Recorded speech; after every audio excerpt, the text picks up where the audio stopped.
do is open up my origin first. That's that little box right there where my mouse is at. And if you notice, I have my YZ plane, XZ plane, my XY plane. The plane that I want my,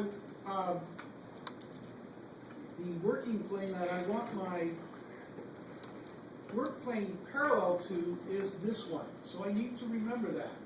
And that's one of the reasons why I wanted to look at this. So what I'm going to do is I'm going to click on, I'm going to go over here to Work Features, and there's one called Plane. If I open this up, you can see there's all kinds of ways of making a work plane. All right?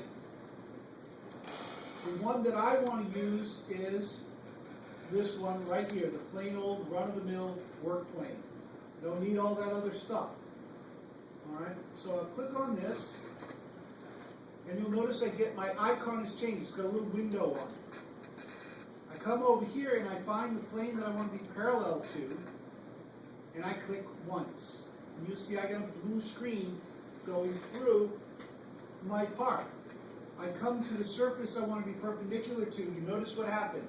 It turned yellow. I haven't clicked yet, but now that work plane is tangent to that surface parallel to the XY plane. Do we understand that? When I just click, I now have a work plane. I can then turn around and select this work plane and right click on it and say New Sketch. Now what I'm going to do right now is I'm going to shut off the visibility of the work plane for clarity purposes. So I'm going to turn off its visibility. Wait a minute. Do you click New Sketch before you do that? Yeah. So I've turned off its visibility. Turn this so it's facing me. Draw a rectangle.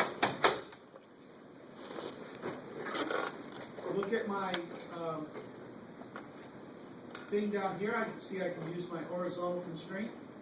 I'm going to pick my origin point and the midpoint of this, and you can see now I have centered that.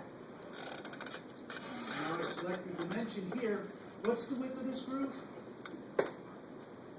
Somebody tell me what the width is. Y'all bet the drawings. 0.06. Huh? 0.06. 0.06?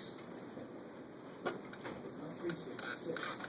Alright, so I put that dimension in there. I now have it. Notice I haven't had it project any lines or anything.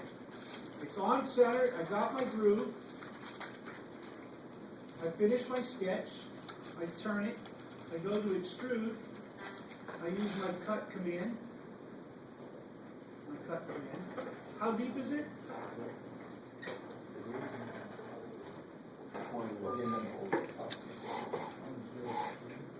303? Alright. And I now have it in there.